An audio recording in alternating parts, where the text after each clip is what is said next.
दोस्तों, मेरी खबर में आप सभी का स्वागत है। आज एक ऐसा मुद्दा जो समाज में रियल में वो माँ बाप जब लड़की ऐसा कदम उठाती है तो पूरा समाज शर्मसार होता है। और इसके चलते क्या कारण है जो लड़कियां ऐसा कदम उठा रही हैं और अपने घर से बाहर कदम क्यों बढ़ा रही हैं। जिस प्रकार से आप देख रहे हैं लव जिहाद को लेकर कई घटनाएं आपके सामने आ रही हैं, तो क्या कहेंगे इस विषय में। देखिए, इसमें प्रथम दृष्टया तो परिवार दोषी होता है जो बच्चियों को इतनी छूट देता है, और कुछ सरकारी सिस्टम भी दोषी है। जैसे हर चीज़ ओटीपी निर्भर करती है, ओटीपी चाहिए, यानी कहने का मतलब इतना विवश हो गया है व्यक्ति कि घर का हर सदस्य के पास मोबाइल होना जरूरी है। और जब स्वतः मोबाइल हो जाता है तो व्यक्ति स्वतंत्र हो जाता है, किससे बात करता है, क्या होता है क्या नहीं होता है। मोबाइल भी बहुत ही बिगड़ने का रास्ता है और यह ज़रूरी हो जाता है। रही जहाँ ऐसे प्रकरण की तो घटनाएं तो बहुत होती हैं, लेकिन यह घटनाएं एक षड्यंत्र के रूप में होती हैं। ये लव जिहाद कहा जाएगा। देखिए, मुस्लिम समाज में दो विचारधाराएं हैं। एक विचारधारा है कि जो असली मोहम्मद को मानता है, अपने जो है तो कुरान को मानता है, उसकी विचारधारा है। जो राम को भी मानता है, रहीम को भी मानता है, रसखान को भी मानता है और एपीजे अब्दुल कलाम को भी मानता है, जिन्होंने इस देश के लिए, समाज के लिए, राष्ट्र के लिए सब कुछ किया। ऐसे महापुरुषों को मानता है। दूसरी विचारधारा के वो लोग हैं जो इस भारत माँ के टुकड़े करने के लिए तैयार हुए और टुकड़े करवा दिया। वही विचारधारा के वही लोग हैं, मुझे कहने में कोई संकोच नहीं कि जितने भी लुटेरे आए, चाहे बाबर आए हों, औरंगजेब आए हों, तुगलक आए हों, मोहम्मद गोरी आए हों, ये उनकी घटिया औलादें हैं। उन घटिया औलादों की सोच विचारधारा रखने वाले जो भी तबलीगी जमात के लोग हैं, तमाम इनके संगठन हैं, जहाँ से इनकी फंडिंग मिलती है, तो कहीं ना कहीं से इन लोगों को ब्रेन वॉश किया जाता है कि आप लोग ऐसा करते रहिए जिससे कि हमारा कुनबा बढ़े। और जो है तो हिंदू धर्म को विशेष रूप से टारगेट करके यह काम होता है। यह बहुत निंदनीय है। ऐसी घटनाएं कतई बर्दाश्त नहीं की जा सकती। अच्छा, आप बताइए, जिस प्रकार से आप पहले प्रधान थी, इस समय ब्लॉक प्रमुख हैं, तो आप क्या कहेंगे इन विषय में कि क्या वजह है कि जो लड़कियां ऐसा कदम उठाती हैं। देखिए, मैं भी ऐसे समाज से हूँ, ऐसी समाज से मैं बिलोंग करती हूँ और ऐसे ग्रामीण एरिया से आती हूँ जहाँ ये सारी चीज़ें बहुत देखने के लिए मिलती हैं। लेकिन जो लड़कियां ऐसा करती हैं, मैं उनकी घोर निंदा करती हूँ कि हमारा समाज, मैं चाहती हूँ कि जितनी भी लड़कियां हैं, जिस भी समाज की हैं, वो अपने समाज में शादी करें और माता पिता की मर्जी से शादी करें। इस तरीके से भाग के अंतर्जातीय शादी करना, मैं इसकी निंदा करती हूँ। और ख़ासकर दूसरे समाज में करना और जैसे मुस्लिम समाज में करना, ये सारी चीज़ें मैं लाइक नहीं करती, पसंद नहीं करती।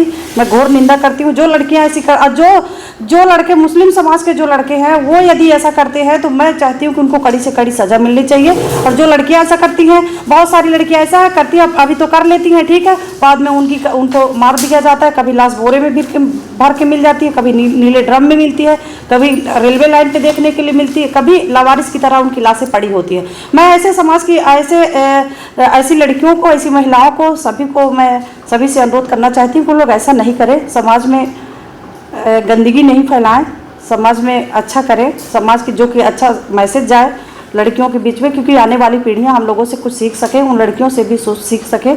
और हमारी भारतीय जनता पार्टी की सरकार है, जो हमारे योगी जी, मोदी जी जो चला रहे हैं, स्कीम चला रहे हैं बहुत सारी ऐसी, तो उन पर भी हम लोग अमल करें, वो लड़कियाँ भी अमल करें। और इस तरीके की हरकत को मैं निंदनीय। आप क्या कहेंगी, क्योंकि आप कहीं ना कहीं क्षेत्र पंचायत सदस्य थी, आपने गांव में देखा है अधिकतर जो पढ़ा लिखा समाज नहीं होते उनके साथ क्यों हो रहा है, उनकी लड़कियां क्योंकि अधिकतर देखने को आते, क्या कहेंगे इस विषय में। देखिए, जो ग्रामीणांचल का जीवन होता है, अगर बुजुर्गों के पास बैठो तो समाज के तमाम ऐसे नियम हैं जो संविधान तो कभी अलाउ नहीं करता, लेकिन समाज के नियम ऐसे रहे हैं जिसमें परिवार की इज्जत, समाज की इज्जत, बहन बेटी की इज्जत के लिए नियम बनाए गए थे। आपने सुना होगा, मैं जब बुजुर्गों के पास बैठती हूँ तो बुजुर्गों का कहना है कि आज से कई साल पहले जब समाज में कोई लड़की परिवार के खिलाफ जाके किसी लड़के के साथ चली जाती थी तो समाज के जो पंच होते थे वो पंच डांड भरवाते थे उस परिवार से। ये परिवार से डांड भरवाने का कारण क्या है मैं भी बता दूं।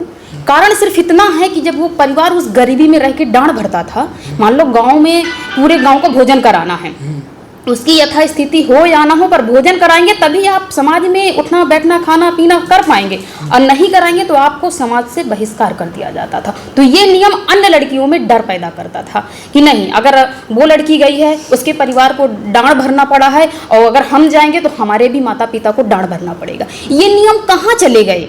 ये समाज के मठाधीश क्या नहीं। कानून बनना चाहिए कि वही नियम पुराना नहीं। नियम लाना चाहिए? अब लव जिहाद और लव मैरिज आप दोनों को अलग अलग देखते हैं कि एक देखते हैं? एक ही है, मगर एक ही है। वो तो प्लान के साथ होता है ना लव जिहाद। जो आपने कहा नहीं, लव जिहाद प्लान के साथ होता है, आप ये कैसे कह सकते हैं? इसलिए नहीं, क्या उनके धर्म में लड़कियां नहीं होती हैं फिर क्या? से वही बात, जहाँ एक तरफ सरकार कहती है कि सब कोई स्वतंत्र है, आजाद भारत का आजाद नागरिक है, तो फिर आजादी है ना सबको, वो ब्याह कर सकती है, संविधान इजाजत देता है कि एक लड़की 18 साल की हो जाती है तो उसको पूरा अधिकार है अपना वर चुनने का। लेकिन समाज इसका अधिकार नहीं देता कि वो अपना वर चुन ले। माता पिता ये अधिकार अपने पास रखना चाहते हैं और ये होना भी चाहिए। तो नियम इसमें तो बनेंगे, लेकिन संविधान इसका नियम नहीं बनाएगा। जब तक समाज नियम नहीं बनाएगा, समाज को सुंदर चरित्रवान बनाने के लिए, मर्यादा में रहने के लिए हमारे समाज के उन मठाधीशों को ध्यान देना होगा, ध्यान में रखना होगा कि हमें नियम ऐसे बनाना पड़ेगा ताकि समाज की बच्चियों के अंदर ये डर और ये भय रहे, लव मैरिज के लिए भी और लव जिहाद के लिए भी। और देखा जाए संविधान में तो प्लान के मुताबिक कुछ नहीं होता। 18 साल की लड़की अगर लव मैरिज करती है या लव जिहाद करती है, वो घर से चली जाती है, माता पिता के खिलाफ जाके जाती है। तो मैं ऐसे माता पिता को कहना चाहूंगी कि ऐसी लड़कियों के लिए, चाहे वो हिंदी समाज की हो चाहे वो मुस्लिम समाज की हो, श्रद्धांजलि दे देना चाहिए खुशी खुशी। बहुत बहुत बढ़िया। आप बताइए क्या कहेंगे, क्योंकि आप बौद्ध हैं और गली गली आप घूम कर विश्राम मांगते हैं, तो आपको क्या देखने को मिला, क्यों ऐसा होता है? हमको क्यों समाज दूसरे धर्म में ये क्या है? जाति तोड़ो नाता जोड़ो, ये भारतीय संविधान कहता है कि जाति तोड़ो नाता जोड़ो। लेकिन माता सावित्री बाई के जीवन पढ़िए और झलकारी बाई के पढ़िए, अवंती बाई के पढ़िए, विद्यावती का इतिहास पढ़िए। जब आप एक अच्छी महिला का इतिहास पढ़ेंगे तो उसके बारे में आपका जज्बा बनेगा। ठीक, हम धर्म की बात नहीं कर रहे, जाति तोड़िए और नाता जोड़िए, मैं इसके खिलाफ हूँ। भारतीय संविधान में है कि जात तोड़िए और नाता जोड़िए, धर्म में नहीं कि हिंदू मुसलमान क्या करे, ठीक है ना, ऐसा नहीं, ये तो गलत है। लेकिन वैसे सनातनी हो या बौद्धिस्ट हो या जैनी हो या हिंदू हो, तो ये जात तोड़ करके रिश्ता संबंध करते हैं तो ये गुनाहगार नहीं है, ये संविधान के कानून के दायरे में आता है। ठीक, तो झलकारी बाई, अवंती बाई और माता सावित्री बाई फुले का, विद्यावती का, ऐसे महापुरुषों महिलाओं का जो अच्छी नारियां हमारे भारत में रही, तमाम जन्म किया, और उनका इतिहास पढ़िए तो उन्होंने अच्छी आज़ादी दे रखा तो क्या होना चाहिए? यही होना चाहिए कि समाज को बदलना चाहिए। समाज को जिसने 18 साल तक उसको सेब पाला और किसी के बहलाने में चली जाए तो क्या हो? नहीं, धार्मिक बात नहीं किया मैंने। मैंने कहा कि सनातनी हो या हिंदू हो, सिख हो या जैनी हो, बुद्धिस्ट हो, इनमें शादी करने में कोई प्रतिबंध नहीं। इस्लाम में शादी की बात मैंने नहीं कहा और नहीं कहूँगा, क्योंकि इस्लाम में नट है, शिया सुन्नी पठान है, बेहना है, फकीर है, दफाली है, वहाँ ऊंच नीच की बड़ी लंबी खाई है, इसलिए मैं उसकी बात नहीं करना चाहता, क्योंकि वो विदेशी धर्म आया इंडिया में और आया लूट करके चला गया। मैं इस्लाम की बात नहीं करता हूँ। ठीक, जाति तोड़िए नाता जोड़िए, इस पर मेरा सहमत है। ठीक है, विद्यावती मैंने कहा, झलकारी बाई, अवंती बाई, माता सावित्री बाई फुले का इतिहास पढ़िए। उन्होंने कहा था, महामहिम हमारे राष्ट्रपति जी द्रौपदी मुर्मू जी हैं, प्रथम पद पे हैं, देखिए महिला है, प्रथम प्रधानमंत्री इंदिरा जी रही, उन्होंने भी जाति तोड़ा और संबंध बनाए। तो हमारे यहाँ जो एक दायरा है, ठीक, जैनिम और बुद्धिस्ट और हिंदू सनातनी, ये इतने। आप क्या कहेंगे इस विषय में? ये तो कह रहे हैं जात तोड़ो नाता जोड़ो, फिर क्या होगा समाज का? देखिए, विवाह संबंध हमेशा अपनी बराबरी के होते हैं, जो भी होते हैं। अगर अंतर जातीय विवाह होते हैं तो समाज उनको मान्यता देता है, ऐसा थोड़ी कि मान्यता नहीं देता है। जो जिस स्तर पे होते हैं जो अंतर जातीय विवाह करते हैं, समाज पूरी तरह से मान्यता देता है। अगर कोई डीएम है और उसके समकक्ष कोई डीएम है, अदर कास्ट से संबंध करते नहीं क्या, समाज मान्यता देता है। तो ये शादी विवाह देखिए बराबरी का है। अभी हमारी दीदी ने कहा कि लव जिहाद और जो प्रेम विवाह एक ही है, मैं इसको नहीं मानता। देखिए, प्रेम विवाह जब होता है हमारे धर्म में, तो उस प्रेम विवाह को सामाजिक मर्यादा के साथ निर्वहन किया जाता है। समाज को देख करके अगर ऐसा हो गया है तो समाज एक साथ बैठाल करके मंदिर में कहीं कुछ न कुछ करके कहने का मतलब विवाह होता है, और फिर सामाजिक मर्यादा के साथ दोनों रहते हैं। लेकिन इसमें कोई गारंटी नहीं है। विवाह करने के बाद 2-4 बच्चे पैदा करने के बाद मामू को सौंप के चले जाएं, किसी को भी सौंप के जा सकते हैं, मैं नहीं कह सकता, हलाला भी आगे इनके में होता है, ठीक है ना, और छोड़ के चले जाएं। इसके बाद वो लावारिस बर्बाद 4 बच्चों को लेकर के टहलेगी, घूमेगी, घर आएगी तो घर वाले भी भगा देंगे, गांव वाले कोई शरण नहीं देंगे। अंत में क्या होता है? आत्महत्या। और जब वही उसके बच्चे इस समाज में दुत्कारे जाएंगे और जो है तो इधर उधर टहलेंगे, भूखे मरेंगे, प्रताड़ित होंगे, तब फिर समाज में जो है तो बहुत ही घटनाएं करेंगे, समाज परेशान होगा, कोई चोर होगा, कोई कुछ होगा, यही फिर आतंकवादी बनते हैं। इस तरह की बहुत घटनाएं होती हैं। तो राष्ट्र के लिए और समाज के लिए बहुत बड़ा खतरा है। प्रेम विवाह अलग है और ये एक षड्यंत्र है, ये कहीं से कतई प्रेम विवाह स्वीकार्य नहीं किया जा सकता। क्या कहेंगे आप? आपको जवाब मिला कि नहीं आपकी ना? बात? प्रेम बताइए। विवाह और लव जिहाद दोनों एक है। दोनों में भक्ति है लड़कियां। लड़के के साथ ही भक्ति है, किसी गैर व्यक्ति के साथ या जानवर के साथ नहीं भक्ति।